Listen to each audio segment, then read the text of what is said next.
ណាសូមនមស្ការក្រាបថ្វាយបង្គំចំពោះព្រះករុណាជាម្ចាស់ទាំងឡាយគ្រប់ព្រះអង្គនិងសូមធ្វើសេចក្តីគោរពរាប់អានចំពោះព្រះជាប្រុសស្រីទាំងអស់គ្នានៅក្នុងវេលាគ្រានេះខ្ញុំកណាចង់បង្ហាញនៅមុនវិជាការមួយសម្រាប់ជាប្រយោជន៍ចំណេះដឹងដល់វិរៈកងទ័ពការពារដែនដីនៃអធិបតេយ្យកម្ពុជាយើងនេះឲ្យបានដឹងឲ្យបានចេះដើម្បីជាគ្រឿងការពារ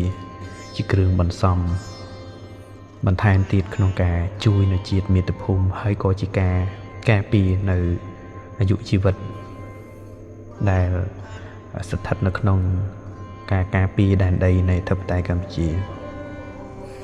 ហើយមុនវិជាការនេះយើងក៏បីគួរចេះទាំងអស់គ្នាព្រោះវិជាការនេះមានប្រយោជន៍សម្រាប់អ្នកនៅតំបន់ព្រៃតែព្រៃភ្នំអីយើងការពារសត្វកាចអមនុស្សកាចបរិបិសាចកាចនិងមុនកាចហើយវិជានេះអ្នកណាចងគឺអ្នកនឹងស្រាយអញ្ចឹងបាទអ្នកណាចងគឺអ្នកនឹងស្រាយហ្នឹងហើយវិជានេះគឺជាវិជាគួចចំណងសីមាភ្នំមានន័យថាយើងត្រូវរកដុំថ្ម9ដុំថ្ម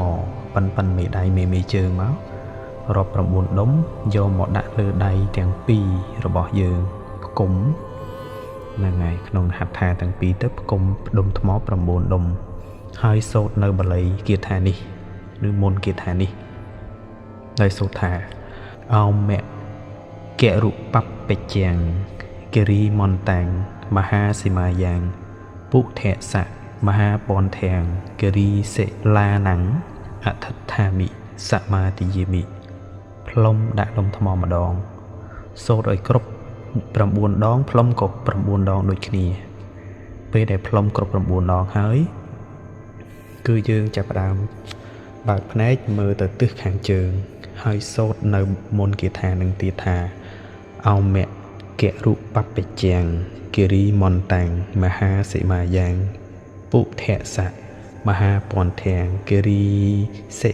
លាណੰអថដ្ឋាមិសមាទិយាមិផ្លុំដាក់ដុំថ្មហ្នឹងហើយយកដុំថ្មមួយដុំហ្នឹងគប់ទៅទិសខាងជើងហ្នឹងទៅគប់ទៅទិសខាងជើងហ្នឹងហើយមួយដុំហើយបន្ទាប់ទៀតទៅយើងសូត្រទៀតបែរមុខទៅទិសបន្ទាប់ពីទិសខាងជើងហ្នឹងសូត្រទៀតគ្រប់គប់ឲ្យគ្រប់8ទិសហើយសូត្រឲ្យគ្រប់8ទិសហ្នឹងដូចគ្នាហ្នឹងហើយមិនពិបាកយល់ទេណាគឺសូត្រឲ្យគ្រប់8ទិសហើយគប់ក៏8ទិសនឹងដែរកុំមកអស់កម្លាំងយើងទៅហើយបន្ទាប់ទៀតដុំថ្មមួយគ្រាប់ដែលនៅជាប់នឹងខ្លួនសល់មួយដុំហ្នឹងគឺយើងយកដាក់នៅកំប៉ៅអាវហ្នឹងហើយឬនៅចង្កេះក៏បានដែរហើយសូត្រដូចសូត្រដដែលពេលដែលសូត្រចប់យកជើងយើងហ្នឹងគឺកែងជើងហ្នឹងធាក់ទៅលើដីហ្នឹងធាក់លើដីហ្នឹងទៅអញ្ចឹងណាធាក់ទៅលើដីហ្នឹងហើយគ្រប់3ដង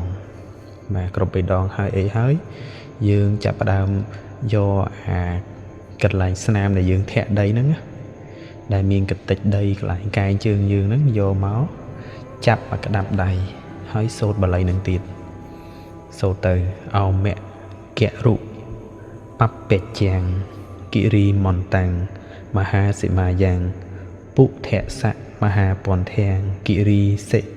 លាណੰអថដ្ឋាមិសមាទិយាមិហើយយកដីហ្នឹងរយលើក្បាលហ្នឹងហើយធ្វើយ៉ាងនេះ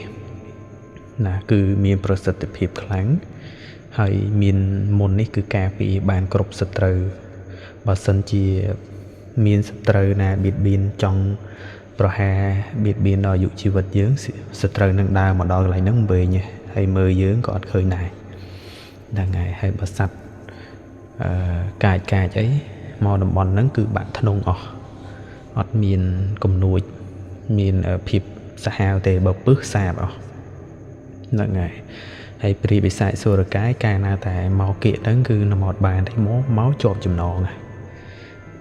ហើយមុនហ្នឹងគឺមានអានុភាពរយៈពេល7ថ្ងៃក្នុងពេលដែលយើងរៀនមុនម្ដងហ្នឹងគឺមានអានុភាព7ថ្ងៃណា7ថ្ងៃ7យប់ដល់យប់បន្ទាប់គឺមុនហ្នឹងត្រូវស្វាព្យាសាថ្មីតែបណ្ដាំអាចារ្យគឺមានន័យថាបណ្ដាំគ្រូ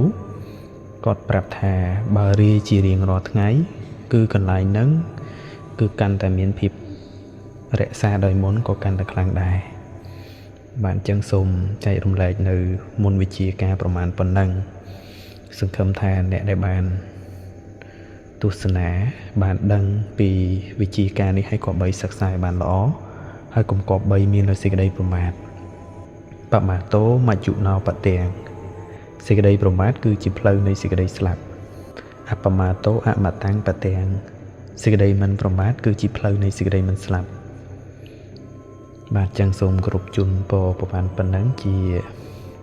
ពាក្យដាស់តឿនហើយក៏គោរពចែករំលែកនៅមុនវិជាការប្រហែលប៉ុណ្ណឹងហើយខ្ញុំបាទនឹងចាប់ផ្ដើមចែករំលែកនៅមុនវិជាការផ្សេងដែលចេះទាំងបានជាការចែករំលែកចែកជូនដល់ជាពលរដ្ឋខ្មែរយើងទាំងអស់គ្នាបានចេះមុនវិជាការនេះសូមផ្ដាំទៀតថាហ្នឹងហើយកុំក៏បីមានសេចក្តីប្រមាទក្នុងការរស់ដោយការសាងអំពើល្អរស់ដោយការធ្វើសេចក្តីល្អទាំងអស់គ្នាបាទបើគេមិនបៀតបៀនយើងកុំទៅបៀតបៀនគេត្រូវចេះចែកផ្លូវគ្នារស់